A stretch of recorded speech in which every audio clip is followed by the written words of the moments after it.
On a vu jusque-là comment développer une géométrie 3D sur l'espace U1-V1 pour placer une texture carrée, par exemple 1024-1024 classique. Ce que je vais faire maintenant, c'est quelque chose d'un petit peu différent. C'est vraiment l'idée de voir comment on peut, quand on a certaines textures qu'on veut par exemple répéter, comment est-ce qu'on va pouvoir vraiment les positionner. Donc si j'ai un petit carré ici de texture, comment est-ce que je vais pouvoir le positionner dans mon carré U1-V1 de texture. Alors, on parle ici vraiment, je me concentre vraiment sur ce qu'on appelle les textures 2D. Donc, si je regarde dans la liste des textures disponibles, je me concentre vraiment sur la liste des textures 2D. On a toute une série de textures 2D, certaines plus utiles que d'autres, dans Maya. Et on a également certaines textures 2D disponibles via Arnold. Donc, j'en ai créé quelques-unes ici, parmi les plus classiques, les plus utilisées. Donc il s'agit des rampes, des fichiers images, des bruits, donc on a différents noise 2D, et par exemple du damier. Donc on va retrouver un damier dans les textures Arnold, évidemment le file qui correspond aux images, AI images dans Arnold. On a le noise qui, quand on vient choisir les coordonnées UV ici, est une texture 2D aussi. Et enfin, une des textures les plus utiles, la rampe. Donc on aura le temps de vraiment les détailler plus tard. Ce sur quoi on se concentre aujourd'hui, c'est vraiment le placement de texture, c'est-à-dire cette zone-ci, ce nœud-ci qui est associé aux textures Maya par la gauche ici. Et donc il y a une connexion qui se fait depuis ce nœud-là jusque chaque fois les coordonnées UV de la texture. Ça se passe un petit peu différemment avec les textures d'Arnold. Donc cette fois, soit on aura intégré des paramètres ici qui correspondent à peu de choses près aux paramètres qu'on a ici. Donc c'est le cas par exemple pour le AI image ou pour le checkerboard. On va avoir ici frequency et offset qui correspondent en fait aussi un peu à ces paramètres de répétition et de décalage. Pour une texture comme le AI ramp ou le AI noise, on aura éventuellement le scale, on aura ici un attribut UV7, mais on aura surtout un autre séparé qu'on peut venir connecter.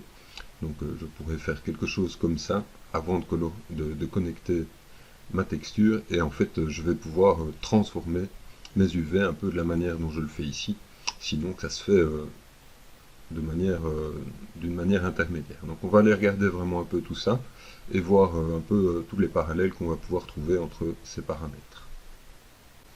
Alors je vais commencer par le placement de texture ici. Donc j'ai mon damier ici qui est positionné, donc ça représente le carré U1V1 de texture ici. Donc on le visualise ici directement. Donc je vais simplement placer ça sur un plan. Donc je vais d'abord avoir un paramètre qui me permet de définir si ma texture recouvre tout le carré ou un peu moins. Par exemple, si je réduis ici à 0,5 en U, 0,5 en V, je me retrouve avec le carré de ma texture qui recouvre un quart de mon carré U1V1. Alors avec le wrap, je vais pouvoir répéter ma texture, donc elle se répète indéfiniment en U ou indéfiniment en V. J'ai la possibilité avec le stagger de les décaler, donc il y a un décalage d'un demi-cran pour faire un motif de type brique comme ça. Avec le miroir, je vais répéter, donc je vais mettre un 0,25 comme ça on comprend peut-être un peu mieux. Donc je vais pouvoir inverser en miroir une fois sur deux, en U ou en V. Alors je vais pouvoir faire une rotation globale de toute cette répétition ou la décaler en U ou en V. Donc là je suis vraiment sur l'idée du cadre, d'un premier cadre dans lequel je vais placer ma texture. Je vais rester ici en 0,5, ici. On va maintenant regarder la deuxième série de valeurs, et cette fois-ci, si je mets par exemple 3, 3, je viens définir vraiment dans une répétition, mais cette fois dans le cadre. Donc les premières valeurs définissent la dimension, la rotation du cadre dans lequel je viens placer la texture, et cette fois je viens répéter dans le cadre ou décaler dans le cadre. Donc si je bouge la valeur ici, je vois que je décale dans le cadre ici. Ou si je fais une rotation, je fais une rotation de la texture dans le cadre lui-même, et non plus ici rotate frame de tout le cadre en entier. Alors je peux également rajouter du noise. On va voir qu'il y a peut-être moyen de faire ça de manière un peu plus proprement, de différentes manières. Donc on va trouver pratiquement les mêmes réglages sur le AI image que sur le placement de texture d'un file. On en trouve peut-être un peu moins, quoique. Donc pour répéter la texture, on va utiliser le champ ici, qui nous permet donc, quand je mets la mise à l'échelle à 2, de répéter 2 fois la texture. On va trouver le flip qui va nous faire un miroir gauche-droite ou haut-bas. On va trouver le swap UV qui va nous permettre de faire un miroir en diagonale cette fois. Alors les wraps, les différents choix de wrap vont permettre soit de mettre du noir, soit de faire un clump, c'est-à-dire d'étirer la texture, soit de faire un miroir, et deux choix qui je ne sais pas vraiment à quoi ils servent parce que ça fait à peu près la même chose que le black et le missing, donc rien de très compliqué ici. On va trouver l'offset qui nous permet donc de simplement décaler, et enfin on va trouver un champ ici, UV coordonnées, qui nous permet de faire des effets spéciaux. Je vais regarder par exemple ce qui se passe si je connecte sur ces deux champs.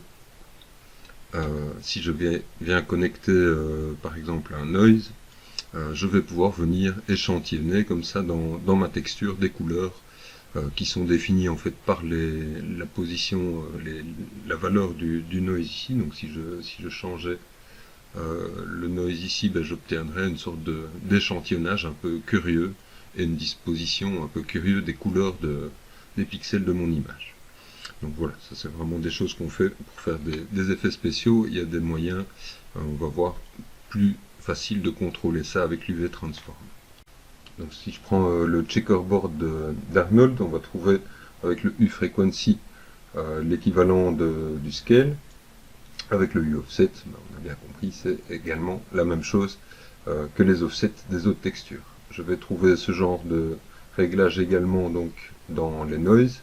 Donc les scales ici vont me permettre de mettre à l'échelle dans une dimension ou l'autre, et les offsets de décaler. Donc c'est vraiment le même genre de paramètres qu'on va retrouver dans ces différentes textures ici. Alors, on va se concentrer maintenant sur l'UV Transform, et pour ça, je vais préparer avec deux textures. Donc j'ai préparé deux petites rampes ici, une rampe diagonale et une rampe box. Celle-ci, c'est une rampe box, et je vais venir mettre, à la place du noir, je vais venir mettre cette rampe-ci, donc je la fais glisser avec le bouton du milieu, pour obtenir un motif qui va se répéter de manière intéressante. Donc quand je travaille avec par exemple ce type d'image, je n'ai pas vraiment de paramètres ici liés aux UV, sinon le choix de l'UV7, donc du dépliement que j'aurais pu faire en particulier. Donc si j'en fais plusieurs, je peux venir choisir mon UV7 ici. Alors, si je veux manipuler cette texture-là sur mon carré de texture, je dois passer, comme ceci, par un UV Transform qui va me permettre donc de faire toute une série d'opérations. Donc on va commencer ici par le scale, donc si je le mets à 2, donc à 2 la texture va être étirée, donc si je veux la répéter, je vais plutôt mettre des valeurs comme 1,5. Elle va être répétée 2 fois, donc on va aller regarder ce qui se passe maintenant. On a également la possibilité de mettre cette fois soit une couleur de notre choix, soit le clam qui va donc étirer mon gris, le miroir qui va répéter évidemment en miroir ici notre image, none qui correspond en fait au clam. Je vais rester en color ici des deux côtés, qu'on comprenne bien ce qui se passe. Donc on a la possibilité de décaler notre petit cadre, de le faire tourner. Et donc ce qu'on peut observer, donc je vais mettre une valeur un petit peu plus élevée, donc on travaille vraiment ici par rapport à un point qui était 0,505, le pivot. Je décale de 2 et puis je fais tourner toujours par rapport à ce point ici 0,505. Je vais revenir avec d'autres valeurs ici. Si je décale mon pivot, si je le mets par exemple en 0, 0,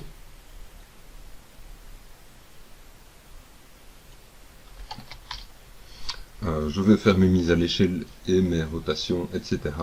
cette fois par rapport à ce point-ci, le point en bas à droite du carré U1, V1 de texture. Donc, tous ces premiers paramètres sont vraiment liés au cadre. On va regarder maintenant les paramètres suivants qui sont liés à ce qui se trouve dans le cadre. Et donc dans le cadre, par exemple, on va pouvoir répéter notre texture. Je vais la répéter par exemple 3 fois. Je pourrais la décaler de 0,5 dans un sens ou dans l'autre. La faire tourner, et cette fois on va vraiment bien voir que la rotation est tout à fait différente de la rotation du cadre complet. Donc on voit ici que c'est la texture qui tourne à l'intérieur du cadre avant d'être répétée, etc. et qui est située dans un cadre qui lui n'est pas en rotation. De nouveau, on peut définir la position du pivot et on peut utiliser aussi, si je mets 0,5, 0,5 ici, je ne couvre qu'une partie de mon cadre ici. Rester avec 1 ici et venir rétablir une rotation à 0. Alors on a le miroir qui lui fait un miroir qui est donc différent. Donc si je reviens maintenant avec un périodique ici, donc mon miroir ici est donc un miroir qui se fait sur ma répétition 3 x 3 en U ou en V. Le flip va donc inverser ma texture de gauche à droite ou de bas en haut, ce qui ne voit peut-être pas très bien ici.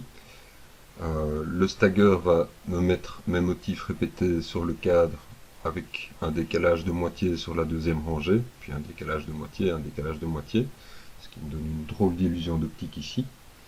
Et le swap UV, que je ne vais pas vraiment voir ici parce que j'ai un motif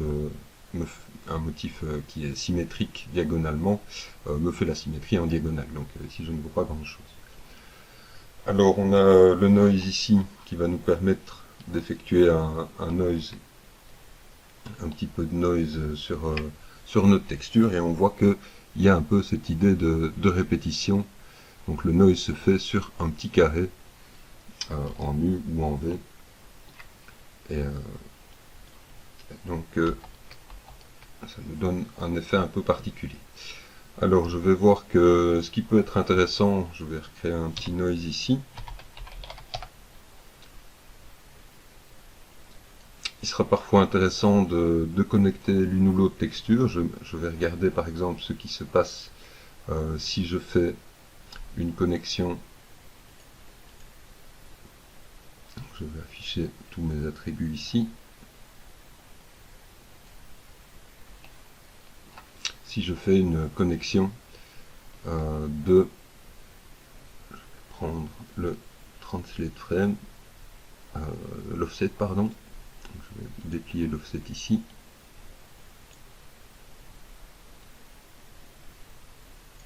Donc si je connecte à un bruit ici, je vais pouvoir utiliser avec son amplitude diminuer la force de ce déplacement, mais je pourrais par exemple en connectant un noise de manière assez contrôlée créer une déformation de ma texture ici avec je peux faire toutes sortes de déformations grâce à cette idée.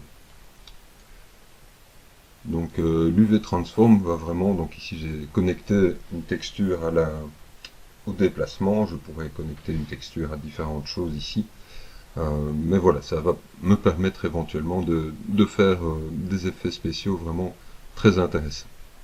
Donc l'UV Transform, on peut l'utiliser, ici je l'ai fait avec des rampes, mais je peux l'utiliser avec les AI images, avec toutes mes textures 2D, et donc il me permet comme ça de venir faire toutes sortes de répétitions, de décalages de motifs, etc. Donc c'est vraiment un autre qui est assez facile et intuitif, je trouve, à utiliser, et qui finalement me semble plus intuitif à utiliser que celui-ci.